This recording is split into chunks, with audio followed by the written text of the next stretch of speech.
আসসালামু আলাইকুম বন্ধুরা, নিশ্চয়ই সবাই ভালো আছেন। বন্ধুরা আমরা চ্যানেল করেছি, সেখানে ভিডিও আপলোড করি। ঠিক আছে? ভিডিও আপলোড করার পর আমরা কখনো ভিডিওগুলো প্রাইভেট করতে হয় বা আনলিস্টেড করতে হয়। এই আনলিস্ট বা প্রাইভেট করলে চ্যানেলে কি ইফেক্ট আসতে পারে বন্ধুরা? আসলেতে প্রথমে জানবো আমরা আসলেতে আমরা প্রাইভেট করি কেন বা আনলিস্টেড করি কেন?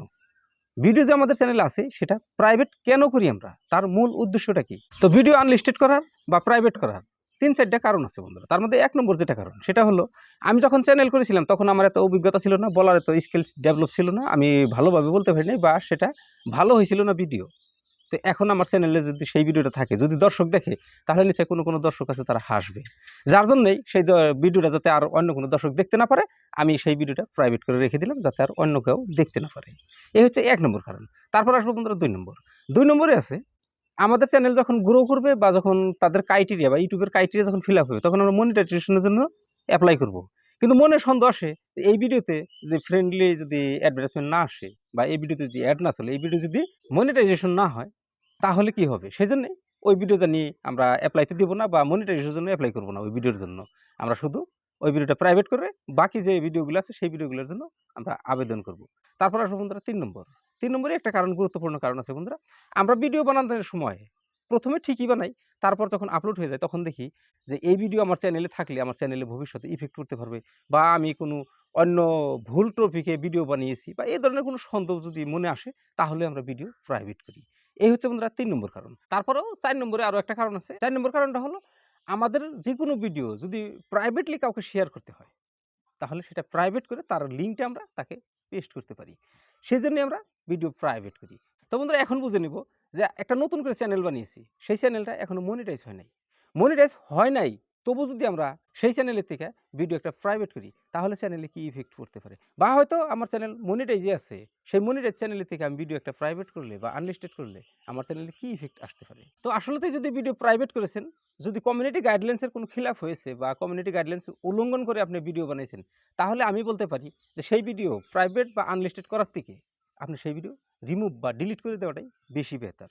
কেননা যদি প্রাইভেট করেই রাখেন, তাহলে আপনি চ্যানেলটা মনিটাইজেশনে পাঠাইলেন। যত ভিডিও আপনি প্রাইভেট করে রেখেছেন বা যত ভিডিও আপনি আনলিস্টেড করে রেখেছেন, সব ভিডিওর যে ভিউ আছে বা ওয়াচ টাইম আছে, সেই ওয়াচ টাইম আপনার মনিটাইজেশনের জন্য কাউন্ট হবে না। আপনার চ্যানেলে থাকা ওই ভিডিওরই ওয়াচ টাইম কাউন্ট হবে।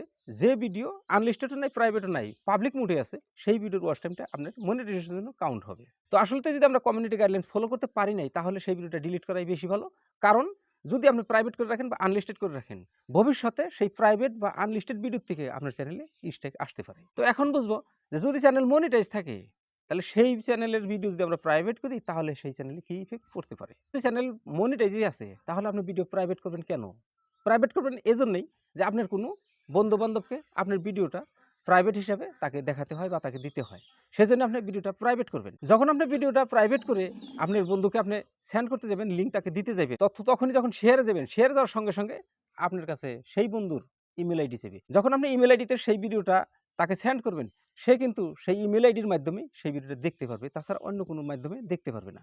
আর যদি আপনি আনলিস্টেড করে রাখেন, তাহলে আনলিস্টেড এর লিঙ্ক আপনি যাকে তাকে দিতে পারবেন। সেখানে কোনো ইমেইলের প্রয়োজন হবে না। আপনি সবসময় দিতে পারবেন। ওখানে কোনো অসুবিধা নাই। কিন্তু যদি প্রাইভেট করেন, প্রাইভেটে আপনার ইমেইলে দিতে হবে আর সেই বন্ধুটা ইমেইলের মাধ্যমে দেখতে পারবে। তো আনলিস্টেড আর প্রাইভেট এই দুটাই আছে পার্থক্য। তো বন্ধুরা, যদি স্ট্যাকের ডরে যদি আপনি প্রাইভেট করেন, তাহলে স্ট্যাক ২ ধরনের আছে, সেই কথাটা আপনি বুঝে নিতে হবে। একটা হলো কমিউনিটি গাইডলাইন স্ট্যাক, একটা হলো কপিরাইট স্ট্যাক। তো কমিউনিটি গাইডলাইন স্ট্যাকের ডরেই যদি আপনি ভিডিও প্রাইভেট করেন, তাহলে বুঝতে হবে আরেকটা কথা। সেটা হলো প্রাইভেট ভিডিওতে আপনার স্ট্রাইক আসতে পারে। তাহলে কোন কন্ডিশনে আপনার প্রাইভেট ভিডিওতেও স্ট্রাইক আসবে? তো মনে করেন আপনি একটা ভিডিও বানাইছেন, ভিডিওটা খুব ভিউজ পেয়েছেন বা সাবস্ক্রাইবার পেয়েছেন, ওয়াচ টাইম অনেক পেয়েছেন, ৩-৪ মাস ধরে চলতেছে। তো ভাবতেছেন যে এই ভিডিওটা আমার প্রাইভেট করার দরকার আছে। কেননা এই ভিডিওতে আমি কমিউনিটি গাইডলাইনস ফলো করি নাই। কেননা এই ভিডিওতে আমি অন্যজনের ভিডিও কপি করেছি। তো তাহলে আপনার ভিডিওতে কপিরাইট স্ট্রাইক আসতে পারে। কেননা যখন একজনের ভিডিও আপনি কপি করবেন, সেই ক্রিয়েটর যদি সেই ভিডিওটা দেখতে পায়, তখন সে ইউটিউবের কাছে আবেদন করবে যে এখানে যে এই ভিডিওটা আছে, এই ভিডিওটা আমার, তো আমি তাকে স্ট্রাইক দিতে চাই। তখন ইউটিউব আপনাকে স্ট্রাইক দিয়ে দিবে। আর তখন কিন্তু আপনার সেই ভিডিও প্রাইভেট যদিও থাকে, তবুও কিন্তু আপনার চ্যানেলে স্ট্রাইক আসবে। তো যখনই আপনি একজনের ভিডিও কপি করেছেন, সেই কপিওয়ালা যদি আপনার স্ট্রাইক দিতে চায়, তাহলে ইউটিউবকে ইনফর্ম করবে। ইউটিউব কিন্তু ইনফর্ম পাওয়ার সাথেই আপনাকে স্ট্রাইক দিবে না।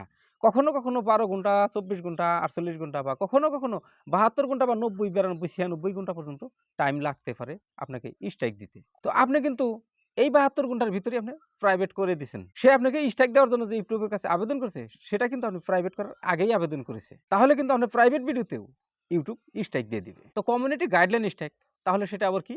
সেটা হলো আপনি ভিডিও বানাইছেন, আপনি ভিডিওতে এমন কিছু বলেছেন যেটা নাকি ইউটিউবের কমিউনিটি গাইডলাইন্সকে ফলো করে নাই। তো মনে করেন আপনি মনে ভাবছেন যে তাহলে আমি যদি এই কমিউনিটি গাইডলাইন ফলো করি নাই তাহলে এই ভিডিও প্রাইভেট করে দিই। কিন্তু ইউটিউবের হাতে যখনই যাইবে তখন কিন্তু ইউটিউব আপনি এই ভিডিওতে আপনি কমিউনিটি গাইডলাইন্স ফলো করেন নাই, তখন কিন্তু প্রাইভেট ভিডিওতে ইউটিউব আপনাকে স্ট্রাইক দিয়ে দিবে। তো ইউটিউবের যারা অ্যালগরিদম সিস্টেম আছে সেই সিস্টেমের মাধ্যমে আপনাকে স্ট্রাইক আসে যাবে। তো যখন আপনি ইউটিউবের হাতে ধরা খেয়ে যাবেন, যেমন আগেরবার আসিল কপিরাইট স্ট্রাইক, কপিরাইট স্ট্রাইক একজন ইউটিউবকে ইনফর্ম করে সেই ইনফর্মের পরেই আপনাকে স্ট্রাইক দিবে। কিন্তু যখন আপনি কমিউনিটি গাইডলাইন স্ট্রাইক পাবেন তখন কিন্তু কেউ ইনফর্ম করতে হবে না, ইউটিউব নিজের থেকেই আপনাকে স্ট্রাইক দিয়ে দিবে। তো তাহলে প্রাইভেট ভিডিওতে আপনার কমিউনিটি গাইডলাইন স্ট্রাইক আসবে।